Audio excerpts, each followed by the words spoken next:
Introduction. Friedrich Wilhelm Nietzsche was a German classical scholar, philosopher, and critic of culture who became one of the most influential of all modern thinkers. He began his career as a classical philologist before turning to philosophy. He became the youngest person to hold the chair of classical philology at the University of Basel in 1869 at the age of 24, but resigned in 1879 due to health problems that plagued him most of his life. He completed much of his core writing in the following decade. In 1889, at age 44, he suffered a collapse and afterward a complete loss of his mental faculties, with paralysis and probably vascular dementia.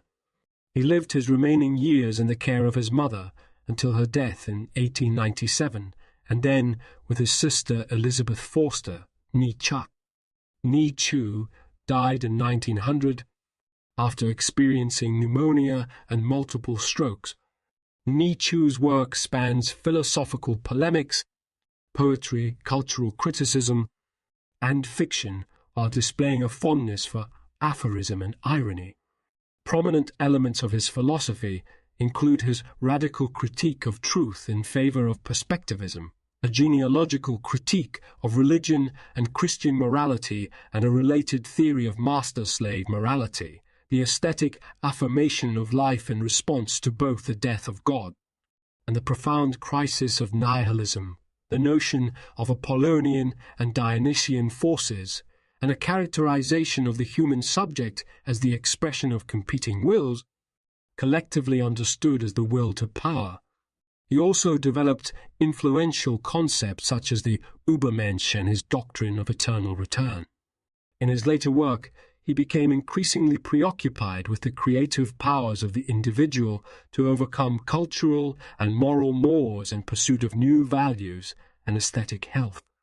His body of work touched a wide range of topics, including art, philology, history, music, religion, tragedy, culture, and science, and drew inspiration from Greek tragedy as well as figures such as Zoroaster, Arthur Schopenhauer, Ralph Waldo Emerson, Richard Wagner, Fyodor Dostoevsky, and Johann Wolfgang von Goethe. Nietzsche travelled frequently to find climates more conducive to his health. He lived until 1889 as an independent author in different cities. He spent many summers in Sils Maria near St. Moritz in Switzerland, and many of his winters in the Italian cities of Genoa, Rapallo, and Turin and the French city of Nice. In 1881, when France occupied Tunisia, he planned to travel to Tunis to view Europe from the outside, but later abandoned that idea, probably for health reasons. Nietzsche occasionally returned to Naumburg to visit his family, and, especially during this time, he and his sister Elizabeth had repeated periods of conflict and reconciliation. While in Genoa, Nietzsche's failing eyesight prompted him to explore the use of typewriters as a means of continuing to write. He is known to have tried using the Hansen writing ball, a contemporary typewriter device. In the end, a past student of his, Peter Gast, became a private secretary to Nietzsche. In 1876, Gast transcribed the crabbed, nearly illegible handwriting of Nietzsche's first time with Richard Wagner in Bayreuth. He subsequently transcribed and proofread the galleys for almost all of Nietzsche's work. On at least one occasion, on 23 February 1880, the usually poor Gast received 200 marks from their mutual friend, Paul Rie. Gast was one of the very few friends Nietzsche allowed to criticize him. In responding most enthusiastically to Also sprach Zarathustra, Thus spoke Zarathustra, Gast did feel it necessary to point out that what were described as superfluous people were in fact quite necessary. He went on to list the number of people Epicurus, for example, had to rely on to supply his simple diet of goat cheese. To the end of his life, Gast and Overbeck remained consistently faithful friends. Narwida von Meysenbug remained like a motherly patron even outside the Wagner circle. Soon, Nietzsche made contact with the music critic Carl Fox. Nietzsche stood at the beginning of his most productive period. Beginning with Human?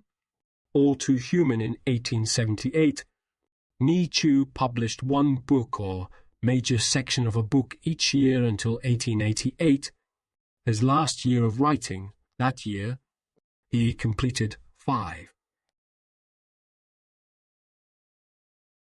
Chapter 1, Coming of Age in 1882, Nietzsche published the first part of The Gay Science. That year, he also met Le Andreas, Salome, through Narwida von Meysenbug and Paul Rie. Salome's mother took her to Rome when Salome was 21. At a literary salon in the city, Salome became acquainted with Paul Rie. Rie proposed marriage to her, but she, instead, proposed that they should live and study together as brother and sister, along with another man for company, where they would establish an academic commune. Rie accepted the idea and suggested that they be joined by his friend Nietzsche. The two met Nietzsche in Rome in April 1882, and Nietzsche is believed to have instantly fallen in love with Salome. As Rie had done, Nietzsche asked Rie to propose marriage to Salome, which she rejected. She had been interested in Nietzsche as a friend, but not as a husband. Nietzsche nonetheless was content to join with Rie and Salome, touring through Switzerland and Italy together, planning their commune. The three travelled with Salome's mother through Italy and considered where they would set up their winter plan. Commune. They intended to set up their commune in an abandoned monastery, but no suitable location was found. On 13 May, in Lucerne, when Nietzsche was alone with Salome, he earnestly proposed marriage to her again, which she rejected. He nonetheless was happy to continue with the plans for an academic commune. After discovering the relationship, Nietzsche's sister, Elizabeth, became determined to get Nietzsche away from the immoral woman. Nietzsche and Salome spent the summer together in Teutoburg in Thuringia, often with Nietzsche's sister Elizabeth as a chaperone. Salome reports that he asked her to marry him on 3 separate occasions and that she refused, though the reliability of her reports of events is questionable. Arriving in Leipzig, Germany, in October, Salome and Rie separated from Nietzsche after a falling out between Nietzsche and Salome, in which Salome believed that Nietzsche was desperately in love with her. While the three spent a number of weeks together in Leipzig in October 1882, the following month Rie and Salome left Nietzsche, leaving for Stibbe, today's Zboło in Poland, without any plans to meet again. Nietzsche soon fell into a period of mental anguish, although he continued to write to Rie, stating we shall see one another from time to time, won't we, in later recriminations?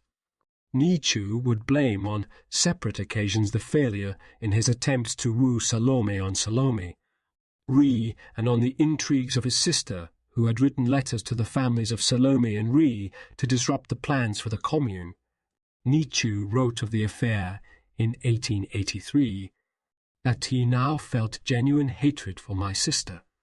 Amidst renewed bouts of illness, living in near isolation after a falling out with his mother and sister regarding Salome, Nietzsche fled to Rapallo, where he wrote the first part of Also Sprach Zarathustra in only 10 days.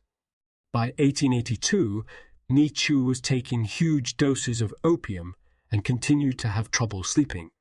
In 1883, while staying in Nice, he was writing out his own prescriptions for the sedative chloral hydrate, signing them Dr. Nietzsche. He turned away from the influence of Schopenhauer, and after he severed his social ties with Wagner, Nietzsche had few remaining friends. Now, with the new style of Zarathustra, his work became even more alienating, and the market received it only to the degree required by politeness. Nietzsche recognized this and maintained his solitude, though he often complained. His books remained largely unsold. In 1885, he printed only 40 copies of the fourth part of Zarathustra and distributed a fraction of them among close friends, including Helene von Druskowitz. In 1883, he tried and failed to obtain a lecturing post at the University of Leipzig, according to a letter he wrote to Peter Gast. This was due to his attitude towards Christianity and the concept of God. In 1886, Nietzsche broke with his publisher Ernst Schmeitzner, disgusted by his anti-Semitic opinions. Nietzsche saw his own writings as completely buried and in this anti-Semitic dump of Schmeitzner, associating the publisher with a movement that should be utterly rejected with cold contempt by every sensible mind. He then printed Beyond Good and Evil at his own expense. He also acquired the publication rights for his earlier works and over the next year issued second editions of The Birth of Tragedy, Human, All Too Human Daybreak, and of The Gay Science, with new prefaces placing the body of his work in a more coherent perspective. And after, he saw his work as completed for a time and hoped that soon a readership would develop. In fact, interest in Nietzsche's thought did increase at this time, if rather slowly and imperceptibly to him. During these years, Nietzsche met Meta von Salis, Karl Spittler, and Gottfried Keller.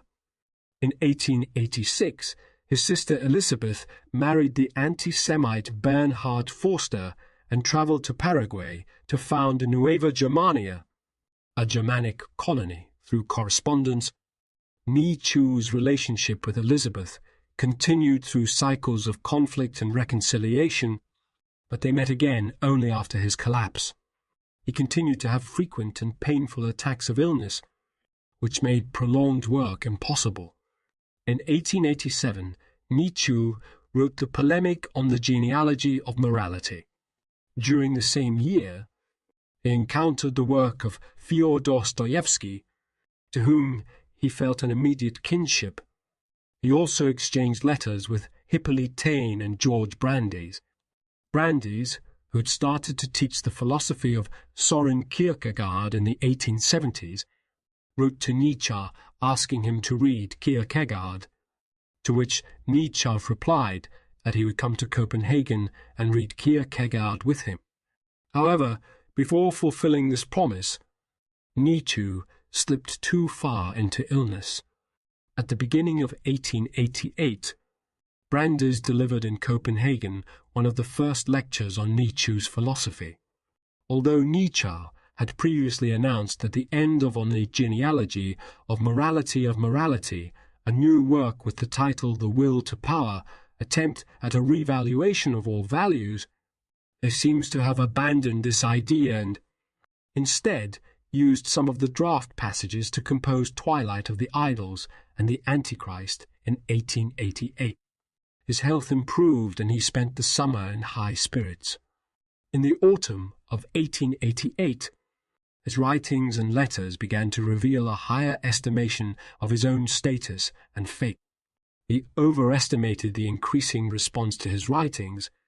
However, especially to the recent polemic, the Case of Wagner, on his 44th birthday, after completing Twilight of the Idols and the Antichrist, he decided to write the autobiography Exe Homo. In its preface, which suggests Nietzsche was well aware of the interpretive difficulties his work would generate, he declares, "Ye hear me, for I am such and such a person. Above all, do not mistake me for someone else." In December, Nietzsche began a correspondence with August Strindberg and thought that, short of an international breakthrough, he would attempt to buy back his older writings from the publisher and have them translated into other European languages. Moreover, he planned the publication of the compilation Nietzsche contra Wagner and of the poems that made up his collection Dionysian Dithyramb.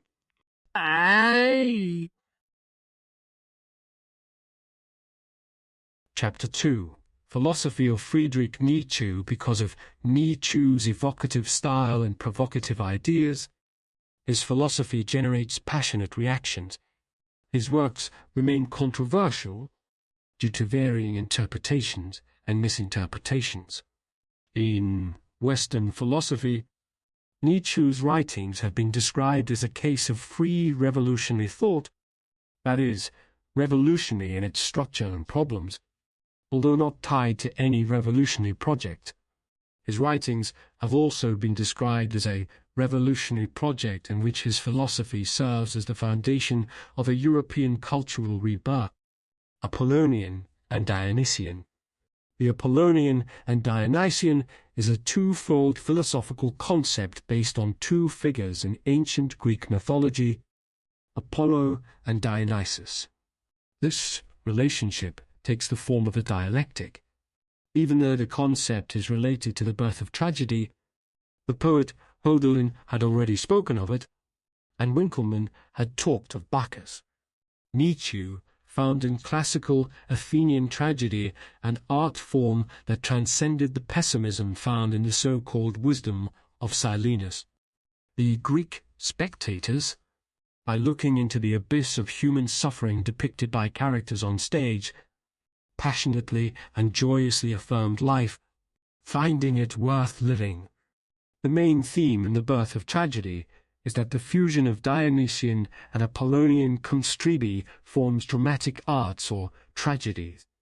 He argued that this fusion has not been achieved since the ancient Greek tragedians. Apollo represents harmony, progress, clarity, logic, and the principle of individuation, whereas Dionysus represents disorder, intoxication, emotion, ecstasy, and unity. Nietzsche used these two forces because, for him, the world of mind and order on one side, and passion and chaos on the other, formed principles that were fundamental to the Greek culture, the Apollonian, a dreaming state, full of illusions, and Dionysian, a state of intoxication, representing the liberations of instinct and dissolution of boundaries. In this mold, a man appears as the satyr. He is the horror of the annihilation of the principle of individuality and at the same time someone who delights in its destruction. Perspectivism from thus spoke Zarathustra. Nietzsche claimed the death of God would eventually lead to the realization that there can never be a universal perspective on things and that the traditional idea of objective truth is incoherent. Nietzsche rejected the idea of objective reality, arguing that knowledge is contingent and conditional relative to various fluid perspectives or interests. This leads to constant reassessment of rules according to the circumstances of individual perspectives. This view has acquired the name perspectivism. In Thus Spoke Zarathustra, Nietzsche proclaimed that a table of values hangs above every great person.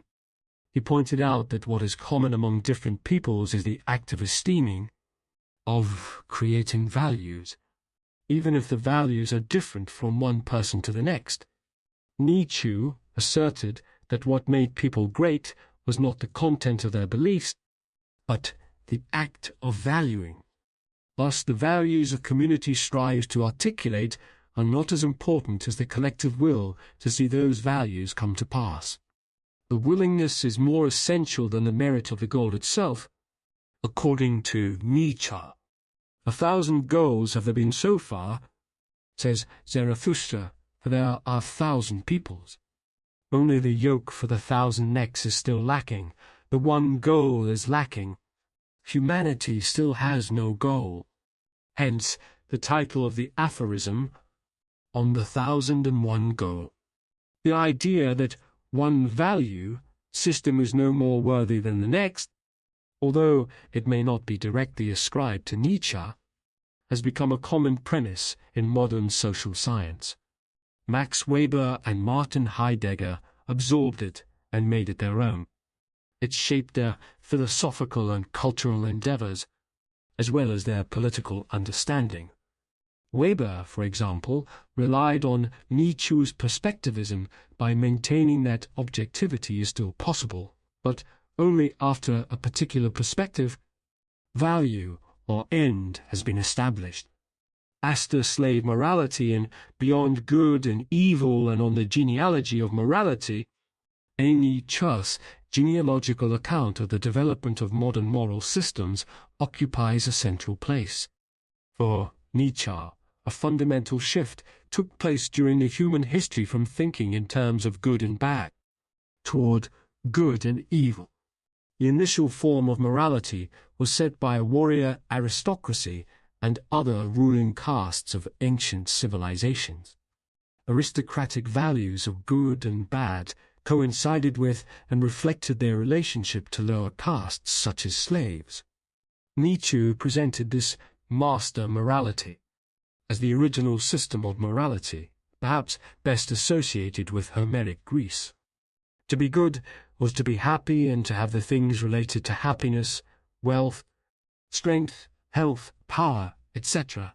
To be bad was to be like the slaves over whom the aristocracy ruled, poor, weak, sick, pathetic, objects of pity or disgust rather than hatred.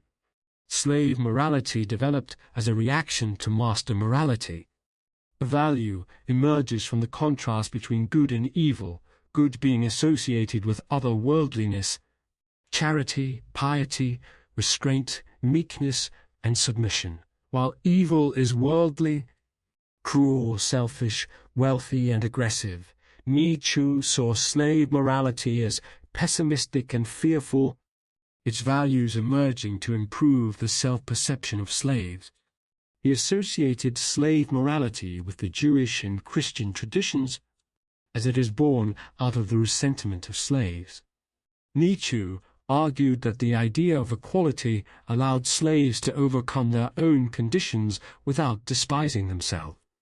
By denying the inherent inequality of people in success, strength, beauty, and intelligence, slaves acquired a method of escape, namely by generating new values on the basis of rejecting master morality, which frustrated them. It was used to overcome the slave's sense of inferiority before their masters. It does so by depicting slave weakness, for example, as a matter of choice, by relabeling it as meekness. The good man of master morality is precisely the evil man of slave morality, while the bad man is recast as the good man. God is dead and nihilism. The statement God is dead, occurring in several of Nietzsche's works, has become one of his best-known remarks. On the basis of it, many commentators regard Nietzsche as an atheist. Others suggest that this statement might reflect a more subtle understanding of divinity.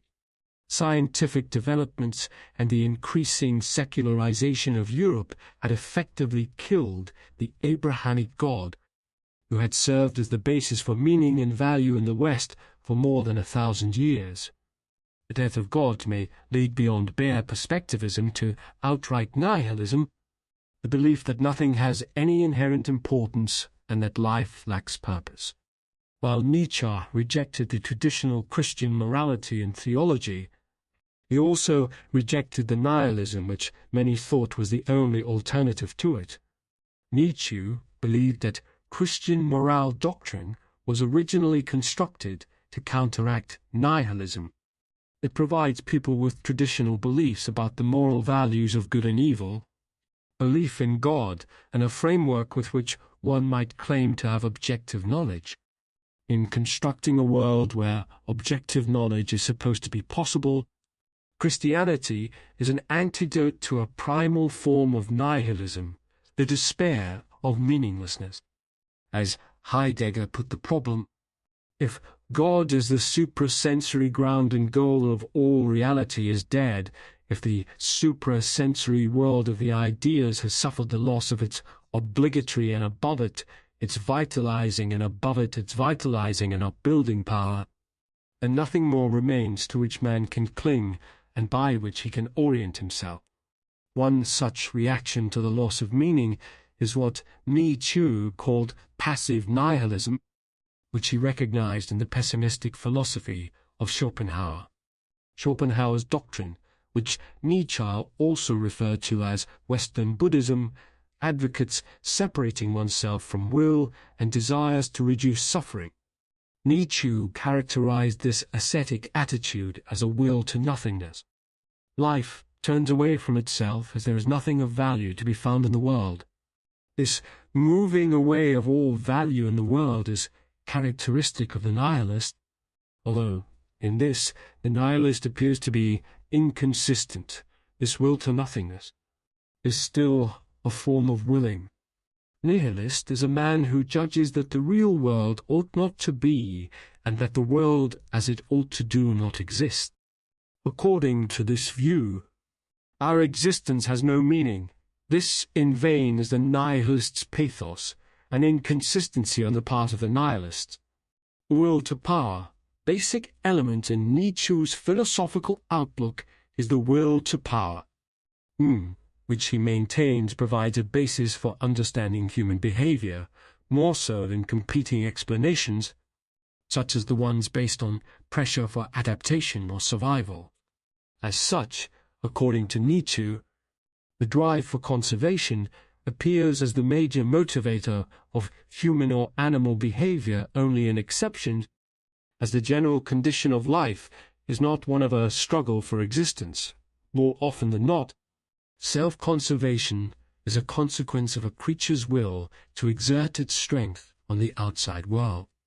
In presenting his theory of human behavior, Nietzsche also addressed and attacked concepts from philosophies then popularly embraced, such as Schopenhauer's notion of an aimless will or that of utilitarianism. Utilitarians claim that what moves people is the desire to be happy and accumulate pleasure in their lives.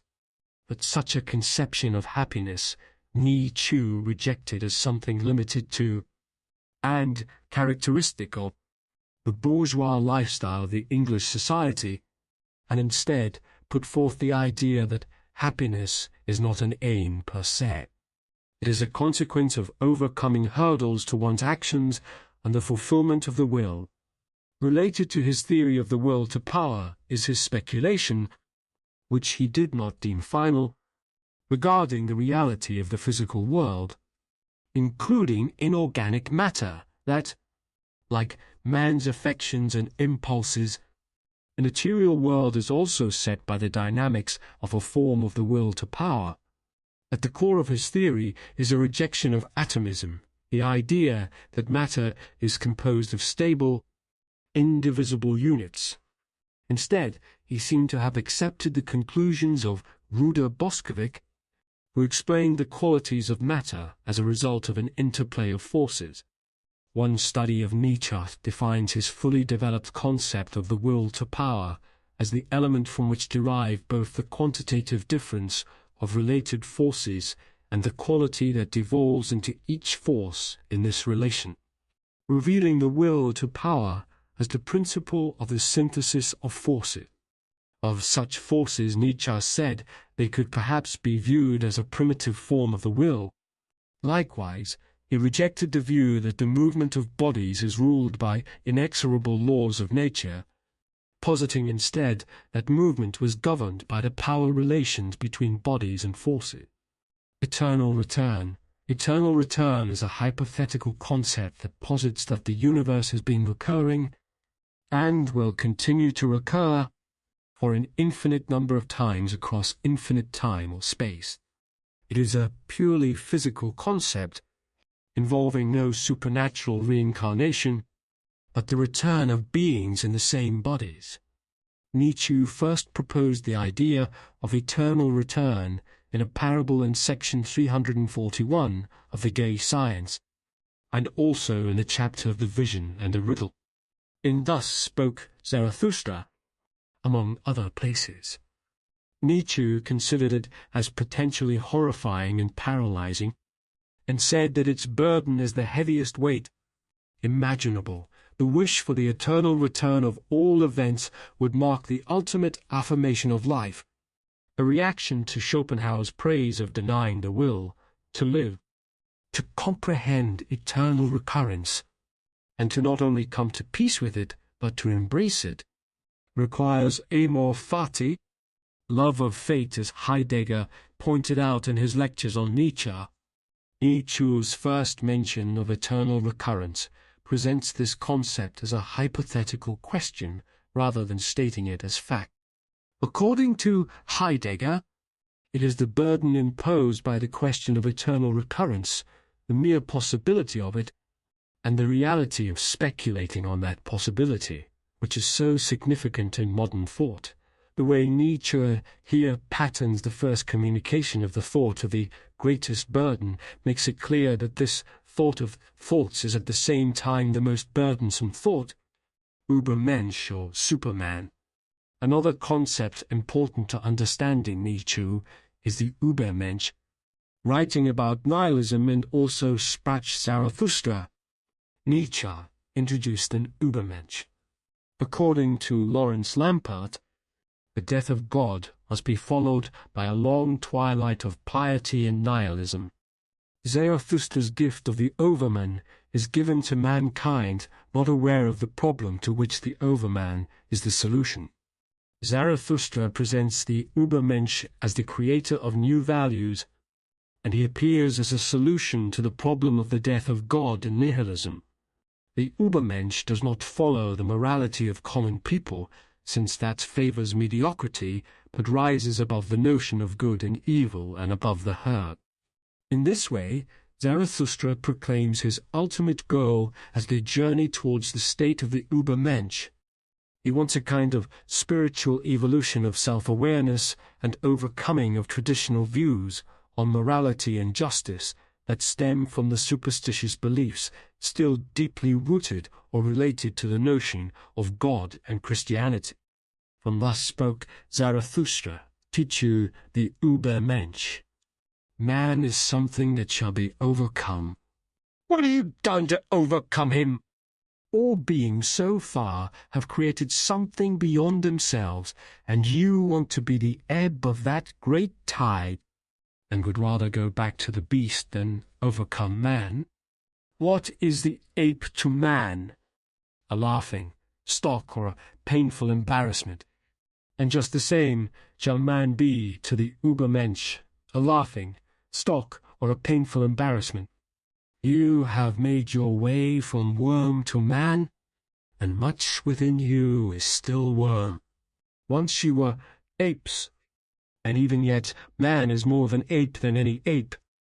Even the wisest among you is only a conflict and hybrid of plant and ghost. But do I bid you become ghosts or plants? Behold, I teach you the Übermensch. The Übermensch is the meaning of the earth.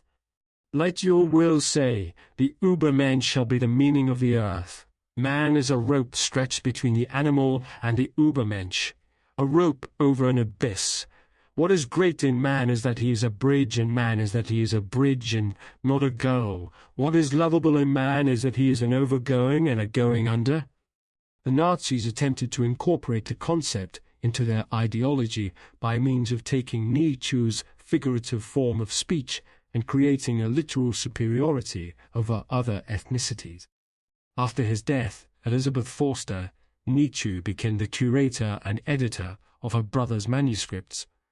She reworked Nietzsche's unpublished writings to fit her own German nationalist ideology, while often contradicting or obfuscating Nietzsche's stated opinions, which were explicitly opposed to anti-Semitism and nationalism. Through her published editions, Nietzsche's work became associated with fascism and Nazism.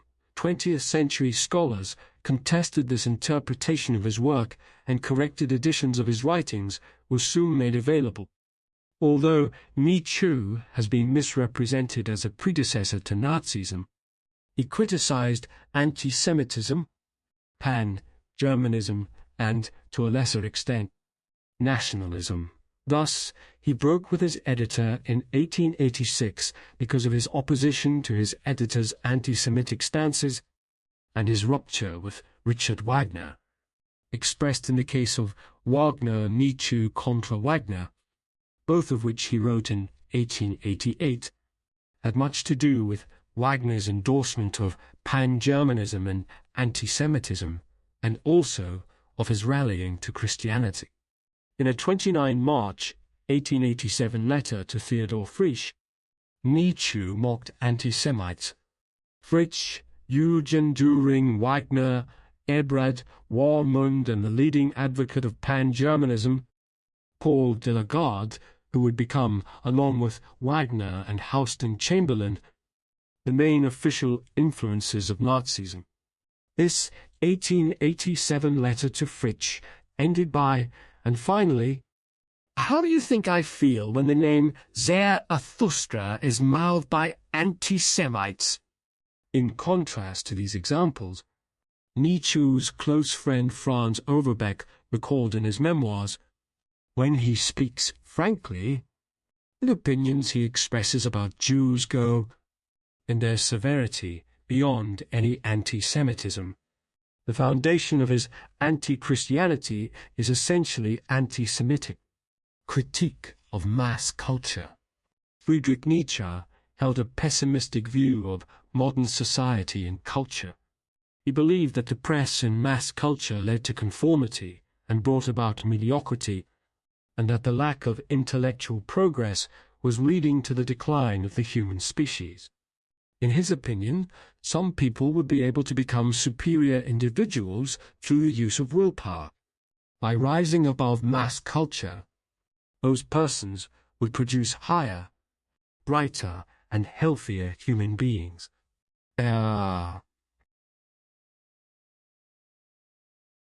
Chapter 3, Nietzsche and Will to Power. Friedrich Nietzsche believed we are all born with a will to power, but use it to different ends. Our self-discipline can keep our will to power aligned with our higher goals if we are conscious and mindful of it. We have a responsibility to create our own goals, and in the process, create ourselves. Let's continue and see what other, more modern philosophers have to say about self-discipline and how we can better achieve our dreams. An idea closely related to akrasia is the concept of will, or more specifically, Nietzsche's will to power. Our goal in this book is to learn as much as we can about self-discipline from as many sources as possible, so we can develop the skills and knowledge needed to genuinely improve in life. But let's unwrap this idea a little. What are we really doing when we say, "I want to learn the violin," or "I'm going to be an entrepreneur"? Or, abstractly, what is actually going on when we decide to do anything? What is it that makes a baby stand up and take its first steps? What makes people want to climb tall mountains? And what compels people to make art? Invent! Start businesses! Have a family! Or paint their living rooms green! You can probably think of a million things that you don't care about achieving. While you may have many life goals, there are probably some achievements you are more than happy to forego or simply don't care about. It's not that you couldn't, but rather that you choose not to. What does this tell us about the nature of our desires and actions we take? The idea of a will to power began with philosopher Friedrich Nietzsche, who explained that there must be some sort of driving force in all human beings that motivated them to do the things they did. This will can be channeled into any purpose, and is simultaneously a physiological, psychological, and metaphysical principle. The philosopher Schopenhauer's work served as an inspiration from Nietzsche. Schopenhauer argued that there was a fundamental essence he called a great cosmic will that expressed itself through individual beings as a will to life. This he likened to a sexual instinct that permeated through the life of every living organism. Schopenhauer saw this will to life both as insatiable and the root of suffering. His suggested approach was to take control of and moderate this innate impulse. Nietzsche took this idea and ran with it. Initially, he saw unchecked libidinous impulses that are largely irrational as the root of the Greek tragedies, the images of a dark, unconscious force that could threaten mankind's higher functioning if left unmanaged. You may recognize elements of Freud's philosophy in this vision of human beings, or even see echoes of Aristotle's distinction between passion and rationality. Later, Nietzsche refined his idea to a more optimistic one. He still saw the underlying will inside every person as a potentially destructive force, but he also saw it as a source of powerful energy that could be shaped and directed towards something wonderful and beautiful. He saw all of existence as consisting of an eternal, ever-renewing essence of will, a world made of nothing but will to power, expressed in an infinite number of ways. Plant sending a root into the soil or an animal eating another animal are biological expressions of this cosmic quality. The whole range of human interrelationships, from cruelty to compassion, is a psychological and spiritual expression of will to power. It's the drive that powers both the mugger in the alleyway and the person defending themselves. The will to power is understood as an all-encompassing fuel for life itself, something like the engine in a car or ink in a printer. It represents pure potential that can be channeled into many different ends, good or bad. Nietzsche's theory encompasses everything from our irrational sexual or aggressive impulses to our finest instincts for truth, beauty, and justice. Nietzsche spoke about the human desire to have mastery and control over himself, others, and his environment. A baby walks, he reasoned, because it possesses a strong drive to master its own limbs, dominate gravity, and exercise some control over its environment. Nietzsche's work is subtle and is sadly among the most misinterpreted in philosophy, primarily because this depiction of human beings can seem harsh and cruel. The concept of domination here, however, is not at all different from the desire to control our lower impulses, as we explored in the previous chapter. In other words, the will to power has a lot in common with self-discipline. The power part of the concept comes from having mastery or control over a situation, but Nietzsche had a more nuanced idea of what this meant, saying that we have power over others, both when we harm them and help them. Both allow us to feel a sense of our own power and mastery. Nietzsche's work has often been used to justify atrocities and is associated with a nihilist perspective, but in reality, Nietzsche himself considered cruelty a poor option, since it could stem from a lack of power and mastery. What's important is that the will to power in each of us is neutral. It's neither good nor bad, although it can be directed toward any and all purposes. We all possess this basic fuel of life, but we each express it differently. An artist may have a will to create, a businessman the will to build wealth, a scientist the will to understand, but they are all subsets of the will to power. Nietzsche suggested that we all find ways to express our will to power, consciously or unconsciously, covertly or underhandedly. Devising a moral system and a set of rules that you impose on others as a form of will to power, whereas those who are less confident can still impose their values using guilt or passive aggression. But whether strong or weak, we all find ways to satisfy and express our will to power. This perspective on morality, unfortunately, allowed Nietzsche's work to be misused and misrepresented, particularly by those who missed the essence of Nietzsche's claim that the will to power is 100% neutral. Nietzsche himself, nevertheless, thought that some avenues for expression were preferable, and favored sublimating the will to power into life, affirming creativity. In particular, Nietzsche wrote about the concept of self-overcoming, which is the process of harnessing our inbuilt life energy and drive and focusing it on mastery of the ideal true self. For Nietzsche, a person is made, not born. It is up to us to develop ourselves, to take control and responsibility of our drives, and to strive to create beauty, order, and well-being in the world. How does will to power relate to self-discipline? Does Nietzsche's philosophy have any value for us today when it comes to developing greater self-discipline?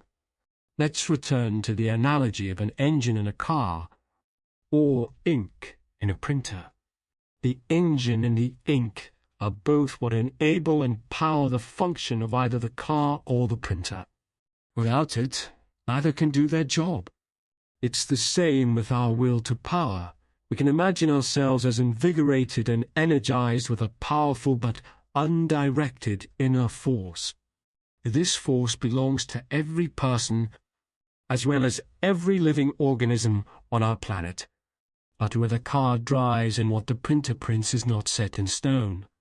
It takes someone to get into the car to deliberately steer it toward a particular destination, just as it takes someone to instruct the printer exactly what to print. Again, it's the same with our will to power. It is unrealized until we direct it to some purposeful end. In this analogy, the driver of the car and the person deciding what to print are acting as self-discipline. The will to power can be directed toward horrific, useless, or confusing ends. It could be ignored, wasted, refined, or developed. What determines what you do with this fundamental will to power? You do. Nietzsche's principles remind us that we are in control if we want to be. A will to power is a force, but it has no direction or purpose. It is up to us to be discerning, to give it shape and purpose, and to direct it. It's the easiest thing in the world to want something, but another thing entirely to adopt the mindset that allows you to take whatever action is required to realize that goal. Each of us is blessed with a will, but what we fashion for ourselves out of that will comes down to our conscious, disciplined and intelligent mastery of ourselves to create the things we most want to see in our world. Nietzsche's claim is a powerful one, that we are all imbued with an ability and desire to live, to thrive, and to express our inner being, take up space in the world, make a mark, and create what we want to create. Some people will waste this potential, others will misuse it. But there is always the possibility of channeling this force into good. Ache your will like a laser when light rays are diffused and spread out. Their effect is weak when light rays all point in the same direction. It can form a laser powerful enough to slice through steel. Your inner will to power is like this, relatively useless when not coordinated, but powerful when harnessed and channeled toward one unified purpose. Nothing can get done in life without will, energy, power, and motivation. This is the only material we have to work with in bringing our dreams to life. So it makes sense to use it wisely. If we fritter it away on inconsequential things, or divide ourselves on many unimportant goals, we never can muster up the full potent force of our free will. Resisting temptation, distraction, and addiction becomes much easier when the whole of your being is pulling toward the same goal. You find more motivation to start and more inspiration to continue if you are always tapping into your deepest underlying drive in life. It's an inspiring thought in itself. You don't have to summon up energy or create it from nothing. You merely have to direct it optimally. Practical way to use this insight is to look at how you're literally spending your attention and energy every day. Watch yourself and your routines closely, as though you were trying to do an audit or budget for where you spend your will to power. Time is another fixed resource we are all blessed with. Start by noting how you spend every moment of the day. After a week, look at the data. Note how much time is spent on sleep, on rest, on life admin, like exercise, grooming, eating. How much time is spent on work, including commuting, preparing, worrying. How much time is spent on mindless, addictive, or harmful behaviors. Honestly, note it all down. You might like to compile a pie chart to see visually exactly where your time and your life force is going each day. You'll see the problem immediately, even though most of us say things like, I care about family, or I'm working on my novel. In reality, we spend very little time on these so-called priorities. It can be very sobering to realize that you spend 3 times as much energy on social media as you do on quality time with those you love, especially since you'd probably say that the latter was more important than the former. Your will to power can only work for you when it's aligned with your goals. This means you have to clearly define your goals, as well as make sure that you're dedicating as much of your time and energy to achieving them as possible. Self-discipline is what makes you pull yourself into better alignment, mustering your whole self toward the things you most care about. Some call this integrity, the ability to live and act in accordance with your values.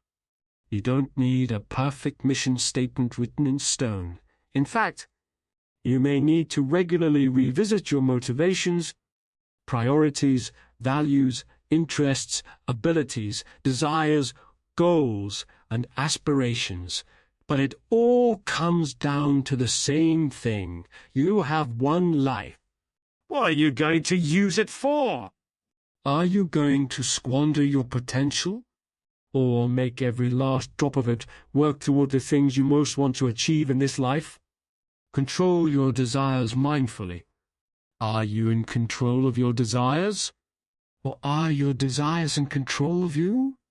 Here, desires means your addictive impulses, your knee-jerk fears, your irrational anger, your inappropriate lust, your laziness, your jealousy, your paranoia, your need for instant gratification. Nietzsche would say that as long as you are subject to these forces, you can never fully become everything you could be. Understanding our motivations, potentials, drives, desires, limitations, and more, i.e., understanding who we are, is a life's work, and not something you can figure out with a few quick hacks. But we can make a start, and we have, in taking a closer look at acrasia and how it can disrupt our personal development attempts. One way to gain a good foothold of our derailing impulses is through meditation, although mindfulness as we conceive of it in the West today is not something that Nietzsche explicitly recommended. The first step to gaining mastery over your passions and desires is to fully acknowledge them as they emerge, and this takes awareness. Meditation is a powerful tool that can help you gain some crucial distance from the distracting thoughts that pop up and threaten to carry your attention and energy elsewhere. Half the battle is simply noticing that you are, in fact, under the sway of such desires and passions. In meditation, we practice recognizing excuses, distractions, addictions, fears, and other mental noise that get in the way of our focused will and discipline. Once those are recognized, we can then practice letting them go, or consciously choosing a different path. Think of it as gym for your will. It's a simple meditation routine you can practice daily to achieve a more focused will. Sit comfortably in a chair with both feet flat on the ground, back in proper alignment, neither slouched nor overly rigid, and hands resting on your lap. Close your eyes and take a few deep breaths, feeling and listening to the sound of each breath as you inhale and exhale. Relax any muscle that may be tensing, your forehead, jaw, arms, legs. Continue taking deep breaths and count slowly from 1 to 10 as you go deeper into this relaxed state. Notice the thoughts that come, and let them when they do so. Try to be aware that you are not your thoughts, and that you can access a part of you that can look at these thoughts in the same way that you can observe passers-by on the road. Next, imagine that your energy, attention, and will to power is a beam of light that you can consciously retract from a thought or behavior and shine onto something else instead. Notice how you can control this light to shine from one part of your mind to another, from one thought to the next. This is how you develop the skill to wield your will to power toward more productive ends, by first practicing the ability to channel it as you please. Once you feel you have enough practice for the time being, imagine pulling back from the deeply relaxed state you're in as you take deep breaths and count backward from 10 to 1. Open your eyes. Practice this meditation exercise regularly to gain mastery of your will to power. Create your own life. Create your own meaning. Create yourself. There's a blank piece of paper in front of you. You have 1 hour and a whole palette of colors to draw from. You can do anything. There are no limits. But once the hour is up, it's up. What are you going to make? The situation is not much different from the situation we actually find ourselves in with life. Whatever your views on free will are, there's no denying that we have some range of possible actions in front of us. Every day we can choose our words, our attitudes, our reactions, the questions we ask, the perspectives we take, the values we hold dear, the meaning we find in things, the mistakes we are willing to admit to. And in this way, every day we create ourselves. If we have the ability to harness and control our own will to power and develop our self-discipline so that we are in control of our desires, and it follows that it is we who are in control of our lives, and not some mysterious external force. Nietzsche claimed that some people have slave morality in which they express their own will to power in weak, passive, or underhanded ways, while others have master morality, where they exercise their own will by imposing it on others weaker than themselves. Imagine a bully and the person they pick on. The bullied person might derive a sense of their own power by adopting a victim status that makes them feel vindicated and virtuous, whereas the bully might find their power in dominating and mastering others. It may be most helpful, though, to imagine that we have the capacity to express our will to power in both ways. As we saw in the previous chapter, acrasia is a serious threat to self-discipline, but slave-master morality might do more damage, since it's often unconscious. Here are some examples of how you might be directing your will to power into less than ideal channels, or undermining it entirely, blaming others. When we believe that others control our fate, we stop asking how we ourselves are responsible and give up our power to act for ourselves. Complaining, expressing dissatisfaction with life while taking no action to improve anything unconsciously speaks to your lack of confidence in your own power to master your environment. It's as though, if you complain hard enough, someone else will come to fix the problem for you. Comparisons. When you have your own self-determined values and sense of integrity, it doesn't matter what others do. Whether you believe you're better than others or worse, comparisons only undermine your own will and power. Envy in particular is a denial of your own ability to achieve those same things for yourself, with effort. Of course, aching excuses about why we can't do the things we know are good for us is a missed opportunity to strengthen our will. Bearing in mind that you create yourself, Do you want to be the kind of person who is powerless, reactive, and a victim? Do you want to grasp the opportunity and build yourself according to your values?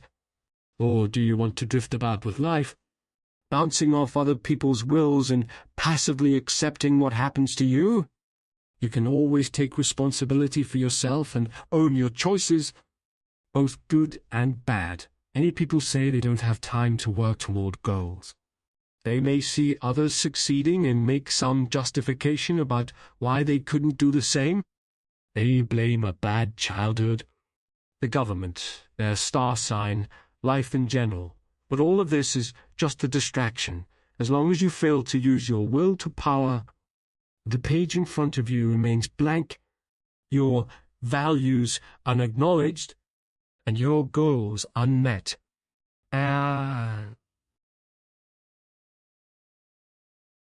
Chapter 4.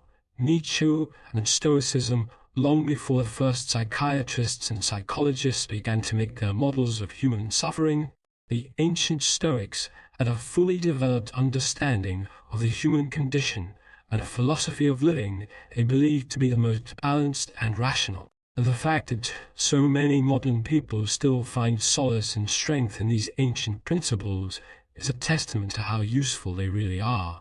The Stoics were masters at living in the present. They saw clearly that the answer to negative thinking, and especially anxiety and worry, was to come back to the only place you actually have any control, the present. The past matters, but it should be studied and learned from, then forgotten.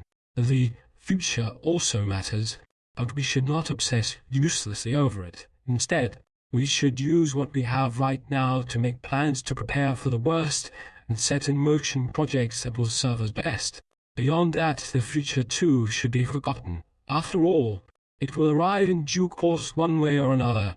Beyond radical acceptance, amor fati, one way of rethinking your relationship to the past, is to adopt the Stoic attitude of amor fati. This translates roughly to love of one's fate, and is a sentiment that is sadly not common in modern hearts and minds.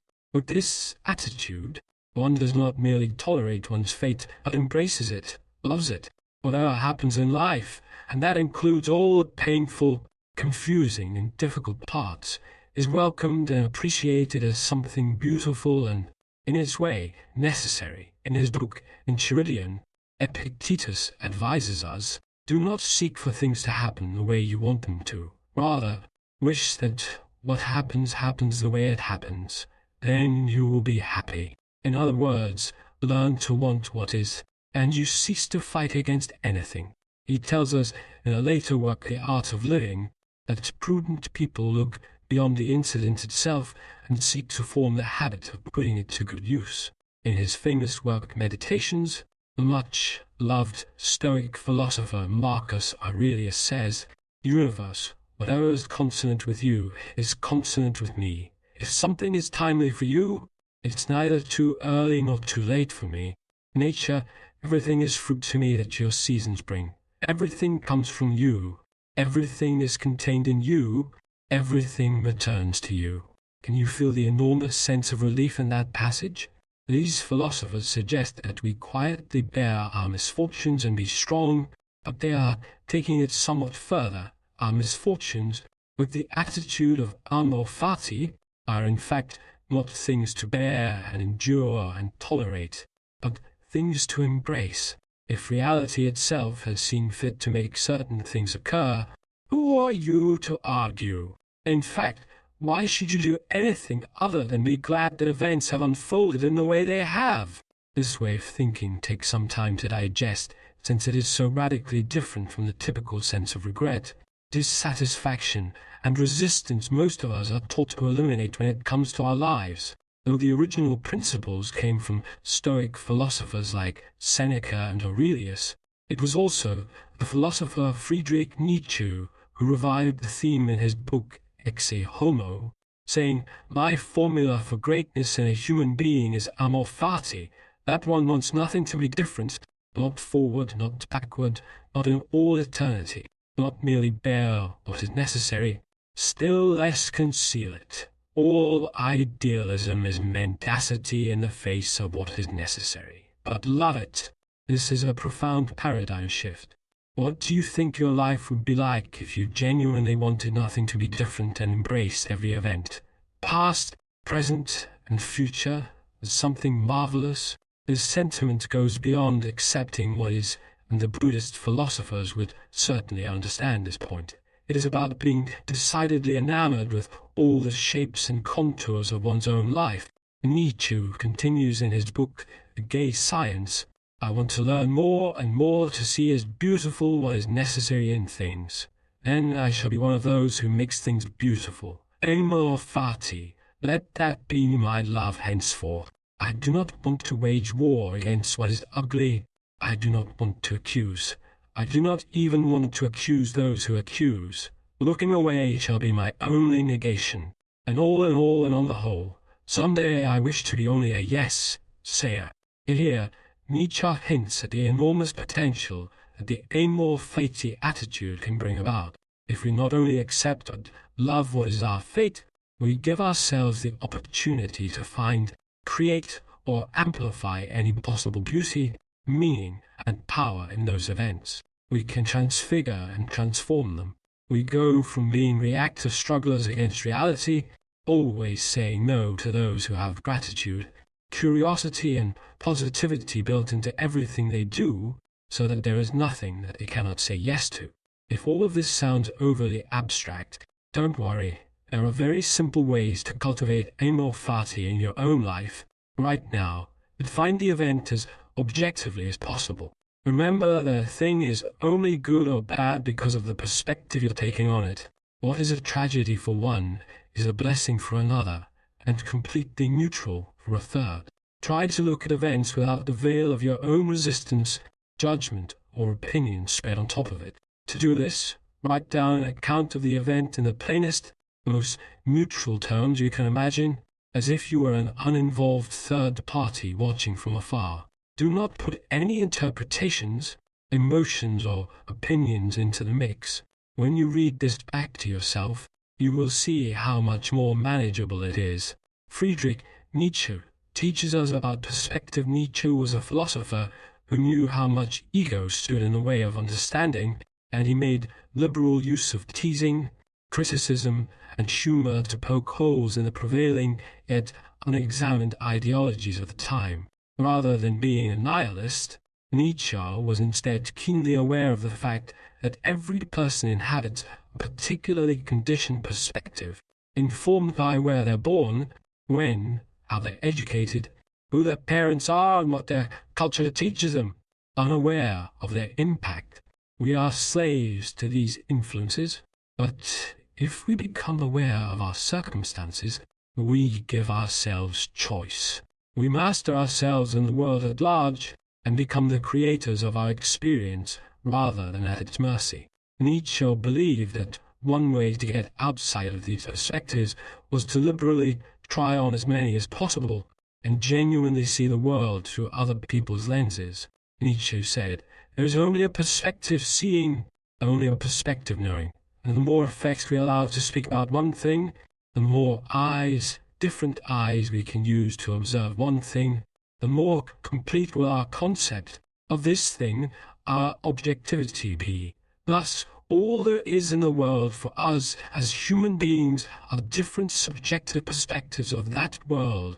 But if we can appreciate as many perspectives as possible, we gain a richer and more intelligent view of that world. For Nietzsche, there are no facts, only interpretations, and every person adopts their worldview and mental models to serve their needs. Our egoism is merely a narrowing of perspective. To free ourselves as much as possible, we need to widen that perspective and mix it up. One great way to do this, find a point of view that is diametrically opposed to your own and pretend it is your own, and make arguments for it. Imagine that, in its way, it makes complete and perfect sense. Genuinely engage with people who disagree with you. Imagine that in doing so, you are accessing another aspect of the issue that you were previously blind to. Your world becomes bigger. Chapter 5. Early life. Born on 15 October 1844, Nietzsche grew up in the town of Rocken, now part of Lutzen, near Leipzig, in the Prussian province of Saxony. He was named after King Friedrich Wilhelm I of Prussia, who turned 49 on the day of Nietzsche's birth. Nietzsche later dropped his middle name Wilhelm. Nietzsche's parents, Karl Ludwig Nietzsche, 1813–1849, a Lutheran pastor and former teacher, and Franziska Nietzsche Neokala, 1826–1897, married in 1843, the year before their son's birth. They had 2 other children, a daughter, Elizabeth Forster Nietzsche, born in 1846, and a second son, Ludwig Joseph, born in 1848. Nietzsche's father died from a brain disease in 1849 after a year of excruciating agony, and the boy was only 4 years old. Ludwig Joseph died 6 months later at age 2. The family then moved to Naumburg, where they lived with Nietzsche's maternal grandmother and his father's 2 unmarried sisters. After the death of Nietzsche's grandmother in 1856, the family moved into their own house, now Nietzsche House, a museum and Nietzsche Study Center. Nietzsche attended a boys' school and then a private school, where he became friends with Gustav Krug and Wilhelm Pinder, all 3 of whom came from highly respected families. Academic records from one of the schools attended by Nietzsche noted that he excelled in Christian theology. In 1854, he began to attend a Don Gymnasium in Naumburg, because his father had worked for the state as a pastor, and now fatherless Nietzsche was offered a scholarship to study at the internationally recognized Schulpforta. The claim that Nietzsche was admitted on the strength of his academic competence has been debunked. His grades were not near the top of the class. He studied there from 1858 to 1864, becoming friends with Paul Dayerson and Karl von Gersdorff, 1844–1904, who later became a jurist. He also found time to work on poems and musical compositions. Nietzsche led Germania, a music and literature club. During his summers in Naumburg, at Schulpforta, Nietzsche received an important grounding in languages, Greek, Latin, Hebrew, and French, so as to be able to read important primary sources. He also experienced for the first time being away from his family life in a small-town conservative environment. His end-of-semester exams in March 1864 showed a 1 in religion and German, a 2 in Greek and Latin, a 2 in French, history and physics, and a lackluster, a 3 in Hebrew and mathematics. Nietzsche was an amateur composer. He composed several works for voice, piano, and violin, beginning in 1858 at the Schulpforta in Naumburg, when he started to work on musical composition. Richard Wagner was dismissive of Nietzsche's music, allegedly mocking a birthday gift of a piano composition sent by Nietzsche in 1871 to Wagner's wife Cosima. German conductor and pianist Hans von Bülow also described another of Nietzsche's pieces as the most undelightful and the most anti-musical draft on musical paper that I have faced in a long time. While at Schulpforta, Nietzsche pursued subjects that were considered unbecoming. He became acquainted with the work of the then almost unknown poet Friedrich Hölderlin, calling him my favorite poet, and writing an essay in which he said that the poet raised consciousness to the most sublime ideality. The teacher who corrected the essay gave it a good mark, but commented that Nietzsche should concern himself in the future with healthier, more lucid and more German writers. Additionally, he became acquainted with Ernst Ortlieb, an eccentric, blasphemous, and often drunken poet who was found dead in a ditch weeks after meeting the young Nietzsche, but who may have introduced Nietzsche to the music and writing of Richard Wagner. Perhaps under Ortlieb's influence, he and a student named Richter returned to school drunk and encountered a teacher, resulting in Nietzsche's demotion from first in his class and the end of his status as a prefect. Young Nietzsche, after graduation in September 1864, Nietzsche began studying theology and classical philology at the University of Bonn in the hope of becoming a minister. For a short time, he and Dayerson became members of the Burschenschaft Franconia. After one semester, and to the anger of his mother, he stopped his theological studies and lost his faith.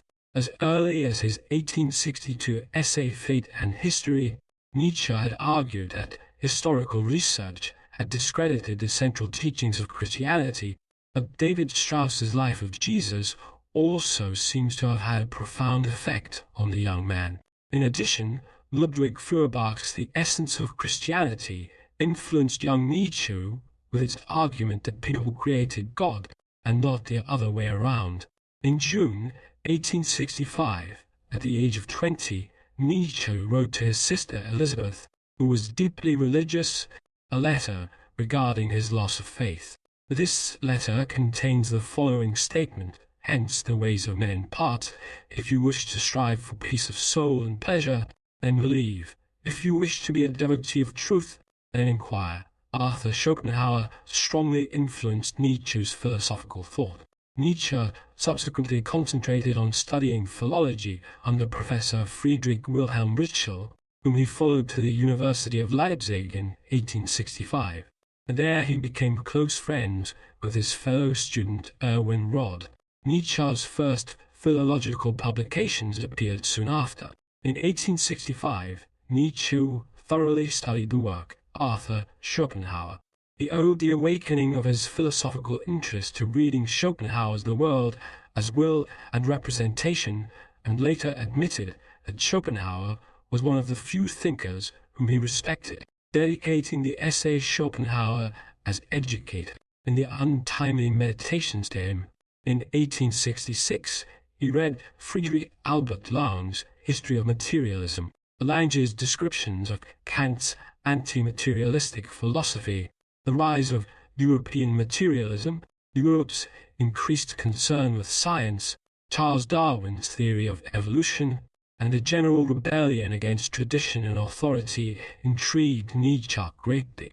Nietzsche would ultimately argue the impossibility of an evolutionary explanation of the human aesthetic sense. In 1867, Nietzsche signed up for 1 year of voluntary service with the Prussian Artillery Division in Nuremberg. He was regarded as one of the finest riders among his fellow recruits, and his officers predicted that he would soon reach the rank of captain. However, in March 1868, while jumping into the saddle of his horse, Nietzsche struck his chest against the pommel and tore 2 muscles in his left side, leaving him exhausted and unable to walk for months. Consequently, he turned his attention to his studies again, completing them in 1868. Nietzsche also met Richard Wagner for the first time later that year. Chapter 6. The final years. On 3 January 1889, Nietzsche suffered a mental breakdown. 2 policemen approached him after he caused a public disturbance in the streets of Turin. What happened remains unknown, but an often repeated tale from shortly after his death states that Nietzsche witnessed the flogging of a horse at the other end of the Piazza Carlo Alberto, ran to the horse, threw his arms around its neck to protect it, then collapsed to the ground.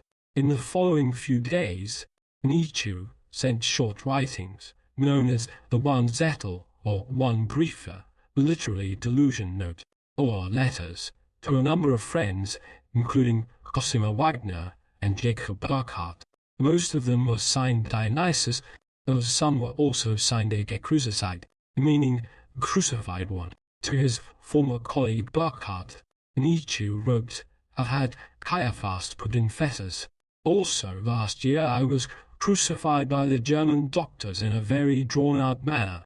Wilhelm, Bismarck, and all anti-Semites abolished." Additionally, he commanded the German emperor to go to Rome to be shot and summoned the European powers to take military action against Germany, writing also that the Pope should be put in jail and that he, Nietzsche, created the world and was in the process of having all anti-Semites shot dead.